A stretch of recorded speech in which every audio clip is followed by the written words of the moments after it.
जय हिंद एवरीवन, स्वागत है आपका वी नेशन 111 के एक नए एपिसोड में, जहां आपके लिए लेकर के आते हैं इंडियन डिफेंस की प्रमुख अपडेट्स को सबसे पहले। तो चैनल को सब्सक्राइब करना मत भूलिएगा। और आज के अपने इस वीडियो में हम बात करने वाले हैं लाइट कॉम्बैट एयरक्राफ्ट तेजस प्रोग्राम में F-16 फाल्कन के महत्व के बारे में। हम सब एक बात तो अच्छे से जानते हैं कि लाइट कॉम्बैट एयरक्राफ्ट तेजस हमारे लिए गर्व का विषय है, क्योंकि इस एयरक्राफ्ट को हमने स्वदेशी तौर पर विकसित किया है। लेकिन क्या आपको पता है कि इस प्रोग्राम में F-16 फाल्कन की भूमिका काफी अहम थी? और आज के इस वीडियो में हम मुख्यतः इसी विषय पर बात करेंगे। जी हाँ, आपने सही सुना, हम बात कर रहे हैं F-16 फाइटिंग फाल्कन के बारे में, जिसने लाइट कॉम्बैट एयरक्राफ्ट तेजस प्रोग्राम में एक ऐसे क्रूशल सिस्टम की टेस्टिंग में अपनी भूमिका निभाई थी जो कि हमारे लिए काफी महत्वपूर्ण था। दरअसल भारत ने जब इस प्रोग्राम को शुरू किया तो भारत के पास एक होप थी, इसके अलावा इंफ्रास्ट्रक्चर की काफ़ी कमी थी। भारत ने सिस्टम को विकसित करना तो शुरू किया, लेकिन उनको टेस्ट करने के लिए जो हमारे पास एयरक्राफ्ट थे वो उतने अच्छे नहीं थे और हमें इसके लिए अमेरिका से मदद लेनी पड़ी थी। और यहीं पर एंट्री होती है आइकॉनिक F-16 फाइटिंग फाल्कन की, जिसने लाइट कॉम्बैट एयरक्राफ्ट तेजस के लिए जो fly by wire control system है उसको टेस्ट करने में अपना योगदान दिया था। 1990 के दशक में भारत और अमेरिका के संबंध प्रगाढ़ हो रहे थे और अमेरिका ने भी भारत के जो टेक्नोलॉजी डेमोन्स्ट्रेटर 1 है तेजस का, इसमें सहयोग करने के लिए अपनी सहमति व्यक्त की थी। और इसी आधार पर अमेरिका ने अपने F-16 फाइटिंग फाल्कन को अलाउ किया था कि वो तेजस के लिए विकसित किए गए fly by wire control system को टेस्ट कर सके, ताकि ये पता चल सके कि जो सिस्टम विकसित किया गया है ये प्रॉपर वर्क कर रहा है या नहीं, या उसकी जो लिमिट है उसको टेस्ट करने का प्रयास किया गया था। अब अगर हम फ्लाई बाय वायर सिस्टम की बात करें तो ये ट्रेडिशनल मैनुअल फ्लाइट कंट्रोल को रिप्लेस करता है एक इलेक्ट्रॉनिक इंटरफेस से, जहां पर पायलट जो भी कंट्रोल इनपुट देता है वो इलेक्ट्रॉनिक सिग्नल में कन्वर्ट होते हैं और ये जो इलेक्ट्रॉनिक सिग्नल्स हैं बाद में फ्लाइट कंट्रोल कंप्यूटर्स पे पहुंचते हैं और ये इन्फॉर्मेशन फिर एक्चुएटर पे ट्रांसमिट होती है, जो कि एयरक्राफ्ट की कंट्रोल सरफेस को मूव करते हैं।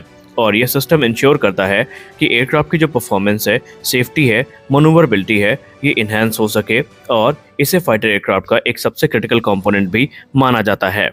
तेजस प्रोग्राम के लिए जब इस फ्लाई बाय वायर सिस्टम को विकसित किया गया तो हमारे सामने सबसे बड़ी दिक्कत ये थी, या यूँ कह लें जो हमारे इंजीनियर्स थे उनके सामने सबसे बड़ी दिक्कत ये थी कि इस फ्लाई बाय वायर सिस्टम को हम कैसे टेस्ट करें, क्योंकि उनका मानना था ये एक रोबस्ट, रिलायबल और कैपेबल सिस्टम है, लेकिन फिर भी इसको टेस्ट करना ज़रूरी था अलग अलग फ्लाइट कंडीशन में, ताकि इसकी जो लिमिटेशंस है उसके बारे में हम जान सकें। और इसके लिए F-16 फाइटिंग फाल्कन की सहायता ली गई। ये एयरक्राफ्ट काफ़ी ज़्यादा जाना पहचाना एयरक्राफ्ट था, जो कि अपने एजिलिटी, एडवांस एवियोनिक्स और sophisticated fly by wire system के लिए जाना जाता है। और जो F-16 का फ्लाई बाय वायर सिस्टम था, इसने ऑलरेडी काफ़ी ज़्यादा अपना जो एक नाम था वो बना लिया था। और अब बारी थी भारत के लाइट कॉम्बैट एयरक्राफ्ट तेजस के लिए विकसित किए जाने वाले fly by wire control system की। इंजीनियर ने F-16 की सहायता से इस सिस्टम को सिमुलेट किया और जो वैल्यूएबल इंफॉर्मेशन है उसको कलेक्ट किया अलग अलग फ्लाइट सिनेरियोज में, और जो डेटा थे ये प्राप्त कर लिए गए और बाद में कुछ कमियां जो थी उनको रिफाइन करने का प्रयास किया गया, एल्गोरिथम्स को इम्प्रूव किया गया और भारत के पास तेजस के लिए एक उन्नत fly by wire control system आ चुका था। F-16 ने अपने जो महत्व है उसको साबित भी किया था, और F-16 की सहायता से जो डेटा हमने प्राप्त किया उसके आधार पे हमारे जो इंजीनियर्स हैं वो ये प्रेडिक्ट कर सकते थे कि क्या इश्यूज हो सकते हैं इसके साथ और कैसे तेजस में इफेक्टिवली इसको इस्तेमाल करना है। इसकी जानकारी भी यहाँ पर उनको मिल चुकी थी। हालांकि ये तेजस का जो fly by wire control system था, भले इसकी टेस्टिंग F-16 से हुई हो, लेकिन बाद में जब पोखरण का टेस्ट हुआ तो उसके बाद भारत और अमेरिका के जो आपसी संबंध हैं वो मजबूत नहीं रहे और फिर अमेरिका ने खुद को इस प्रोग्राम से बाहर कर लिया। हालांकि अगर हम रिपोर्ट्स की बात माने तो ये जो फ्लाई बाय वायर सिस्टम विकसित किया गया था तेजस के लिए, इसकी तारीफ खुद अमेरिकन पायलट्स ने भी की है। F-16 के पायलट्स ने ये कहा है कि भारत ने जो फ्लाई बाय वायर सिस्टम विकसित किया है वो काफ़ी ज़्यादा अच्छा है। अगर उसे हम F-16 के फ्लाई बाय वायर सिस्टम से भी कंपेयर करें तो ये फ्लॉलेसली वर्क करता है, इसमें किसी प्रकार की कोई दिक्कत नहीं है। सिर्फ अमेरिकी पायलट्स ही नहीं बल्कि MiG-21 को उड़ाने वाले और मिराज 2000 को उड़ाने वाले पायलट्स ने भी ये एडमिट किया है कि तेजस का जो फ्लाई बाय वायर सिस्टम है ये काफ़ी ज़्यादा सोफिस्टिकेटेड है और काफ़ी ज़्यादा अच्छे से वर्क करता है। और यही कारण है कि लाइट कॉम्बैट एयरक्राफ्ट तेजस को उड़ाने के बाद पायलट्स का जो एक अनुभव रहता है वो काफ़ी बेहतरीन रहता है। और आज वो दिन था, आज का दिन है जब भारत के पास खुद का फ्लाई बाय वायर सिस्टम है और उसे हमारे इंडिजिनस फाइटर जेट्स में इस्तेमाल भी किया जा रहा है। बात करें तेजस मार्क 1 की तो तेजस मार्क 1 ऑलरेडी इस समय इंडियन एयरफोर्स के सर्विस में है और हाल ही में स्क्वाड्रन 45 यानी फ्लाइंग टाइगर्स को प्रेसिडेंट कलर के अवार्ड से नवाजा भी गया है। तो वहीं भारत ने अब एक बड़ी संख्या में, जो कि तकरीबन 180 की है, इसमें तेजस मार्क 1 ए जेट का ऑर्डर प्लेस भी किया है।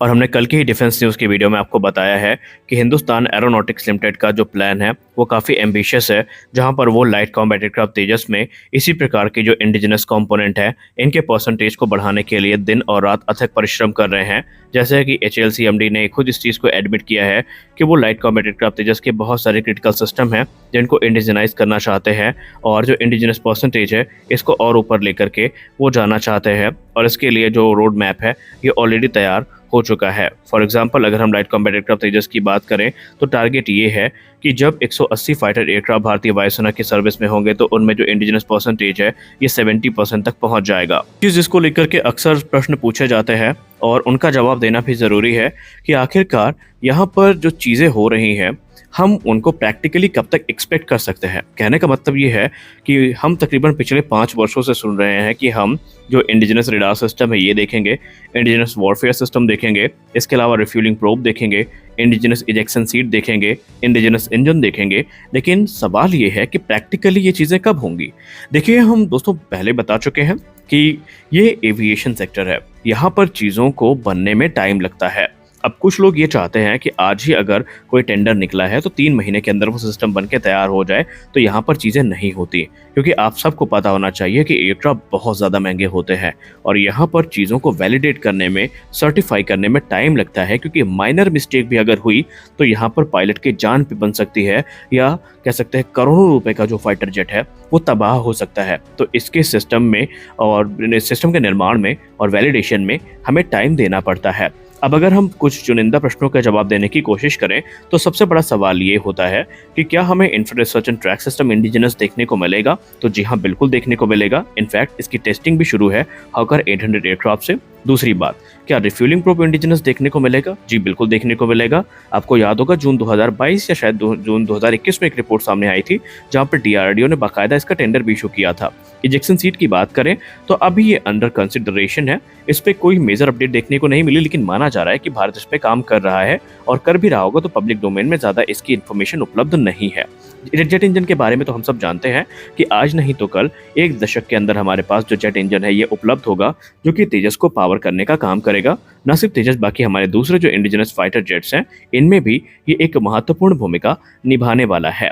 अब कावेरी इंजन इसमें इस्तेमाल होगा या नहीं ये तो बात की बात है, लेकिन कावेरी 2.0 को लेकर के DRDO निसंदेह काफी कॉन्फिडेंट नजर आ रही है। लेकिन तब तक हमें जनरल इलेक्ट्रिक F404 से ही काम चलाना पड़ेगा तकरीबन 1 दशक तक। हो सकता है जब तेजस को मिड लाइफ अपग्रेड मिले तो उसमें हमें इंजन स्वैपिंग देखने को मिल जाए। तो आज के इस वीडियो में बस इतना ही। मिलते हैं अगले वीडियो में कुछ अपडेट्स के साथ, तब तक के लिए जय हिंद।